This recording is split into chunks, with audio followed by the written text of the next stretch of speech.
Olá a todos. Meu nome é Cláudia Soares de Oliveira Braga, sou professora da Universidade Estadual de Montes Claros e doutoranda do programa de pós-graduação em educação da UNB, Universidade de Brasília. O estudo que nós trazemos no dia de hoje diz respeito a uma pesquisa em andamento ainda, realizada na disciplina Inovação e Formação Docente, ministrada pela professora doutora Liliane Campos Machado, e pesquisa também em parceria com a colega de doutorado, Mânia Maristani. Como diz anteriormente, a pesquisa está em andamento, né? E então, no dia de hoje, nós trazemos alguns achados até o momento.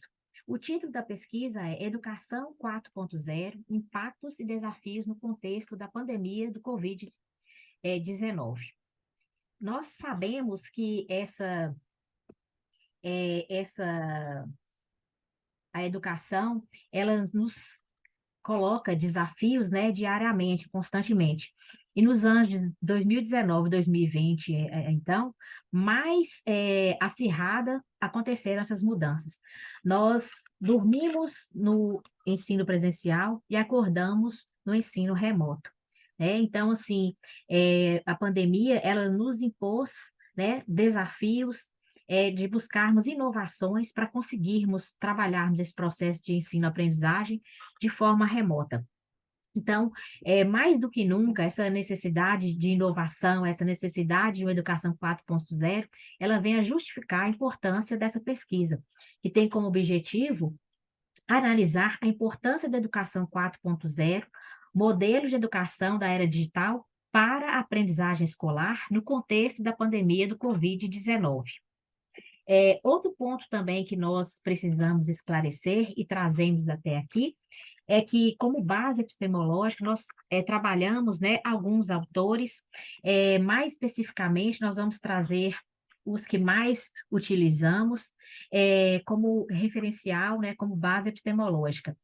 O Carvalho Neto, nós utilizamos quando nós queremos falar sobre educação como fruto, né, do momento vivido pela sociedade e que tem como objetivo atender às necessidades dessa sociedade. E quando falamos também de inovação no campo educacional.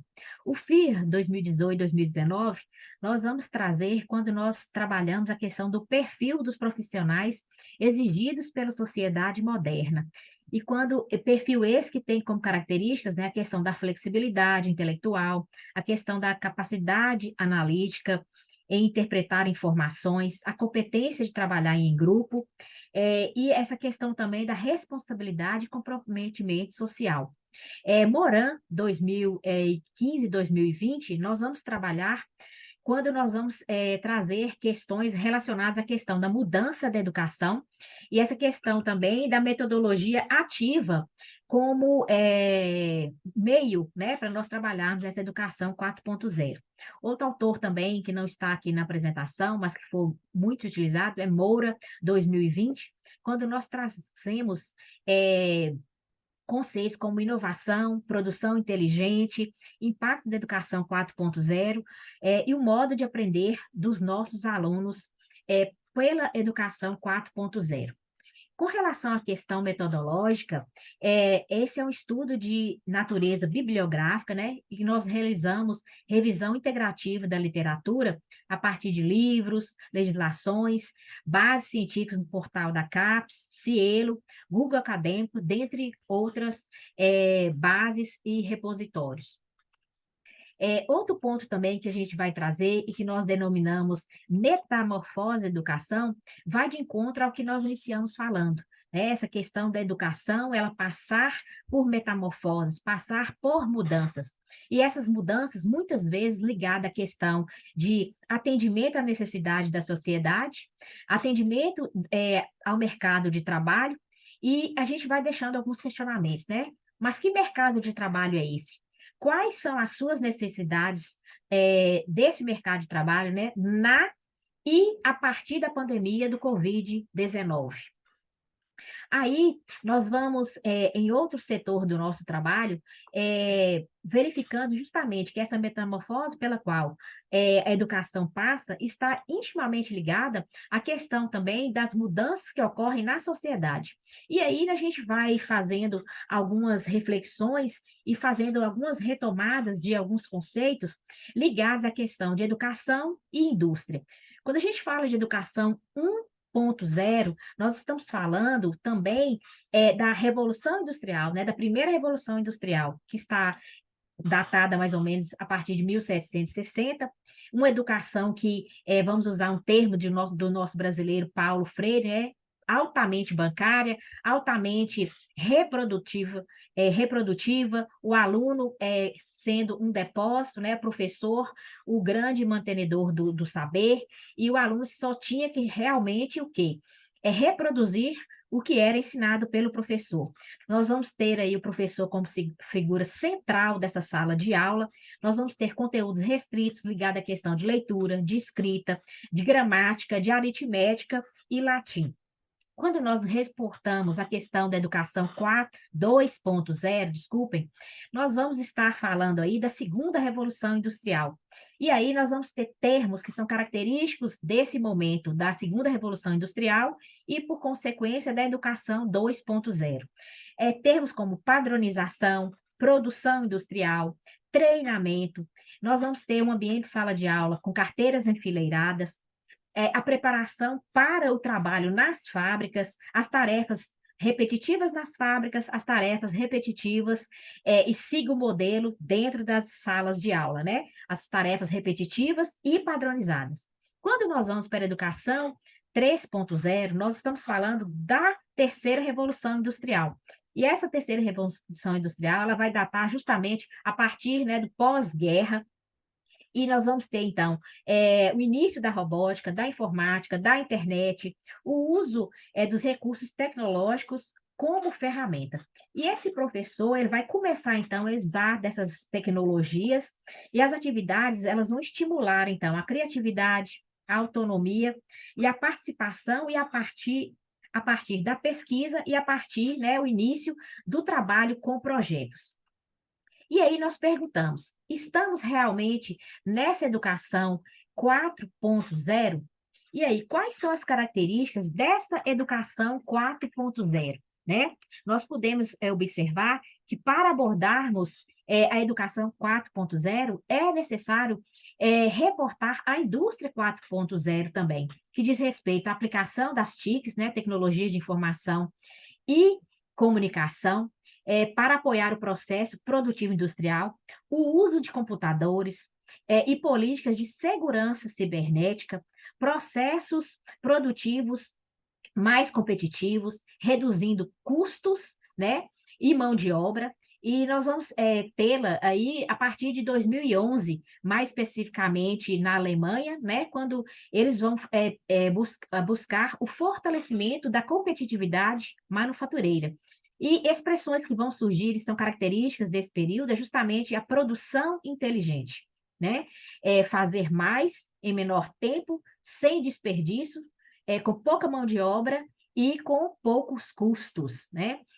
Nós vamos ter, então, expressões como conhecimento digital, habilidades que esse estudante, que esse professor tem que ter, a questão da argumentação, né, da interatividade digital, expressões como cultura maker vão surgir, aprendizagem autônoma, ambiente colaborativo passam a existir, internet das coisas é outro momento também.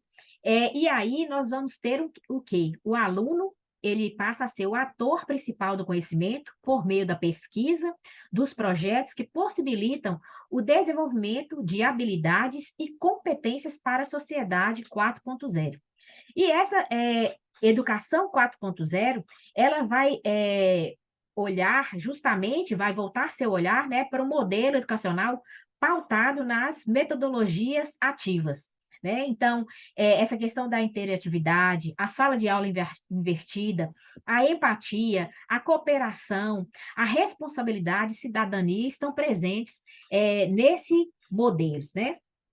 Alguns apontamentos que nós trazemos a partir de Fielding, eles vai nos dizer, né, que para a educação 4.0, precisamos de educadores conhecedores da tecnologia, da tecnopedagogia, que os possibilite contribuir na formação de profissionais para o mercado dessa indústria 4.0, né? Trazendo Moran, nós vamos trazer o seguinte pensamento: se queremos que os alunos sejam proativos, precisamos adotar metodologias em que os alunos se envolvam em atividades cada vez mais complexas, em que tenham que tomar decisões e avaliar os resultados como apoio de materiais relevantes. Se queremos que sejam criativos, eles precisam experimentar inúmeras novas possibilidades de mostrar sua iniciativa. Agora, quando a gente toma como foco, né, essa educação, esse binômio, né, educação e pandemia, o que que a gente traz aí como apontamentos, então, a partir da nossa pesquisa, então? Que os professores, né, devem encarar esse momento pós-pandêmico como uma oportunidade, né, de transformação desse processo de ensino e aprendizagem, não somente com o uso da tecnologia, mas também para promover ações inovadoras, seguindo o conceito desse aprender fazendo, né? São necessárias aprender fazendo para que realmente possa buscar, né, através pelo experimento, pelo projeto, pelas vivências, essa questão aí desse saber, dessas habilidades necessárias para o século XXI. Como resultados alcançados, a gente vê que é necessário o desenvolvimento da autonomia, a busca pela inovação e acompanhamento de mudanças rápidas e constantes e intensas dos saberes, né? É necessário também o monitoramento real do processo de aprendizagem dos alunos, é de extrema importância para que possam capturar esses avanços, né? Por isso que são necessários esses monitoramentos para captar avanços, possíveis dificuldades e possibilitar tomadas de decisões sobre o que fazer para superar possíveis obstáculos também. Com relação a resultados, indicam que a pandemia intensificou o uso de recursos tecnológicos no desenvolvimento educacional remoto, contribuindo para o desenvolvimento da aprendizagem. A pandemia, então, ela só veio acelerar um processo, né, que já era exigido dessa educação 4.0, do momento que nós vivenciamos. Ela só nos fez a darmos um salto com relação a essas mudanças, a essas inovações. É preciso, então, né, que são necessárias no processo de ensino-aprendizagem essa questão síncrona ou assíncrona, a partir de metodologias ativas que possibilitem, né, essa troca de conhecimentos em tempo real entre alunos e professores. Aqui nós trazemos algumas das nossas referências utilizadas, nós agradecemos a atenção a nós dispensados e agradecemos também a Fundação de Empreendimentos Científicos e Tecnológicos, Finatec, em parceria com o Decanato de Pós-Graduação e o Decanato de Pesquisa e Inovação da Universidade de Brasília, né, o UNB, por apoiar financeiramente, através do edital da chamada pública interna 11 de 2023, o programa de pós-graduação em educação, a Faculdade de Educação da Universidade de Brasília. Mais uma vez, obrigada a todos pela atenção. E aqui nós encerramos a nossa apresentação.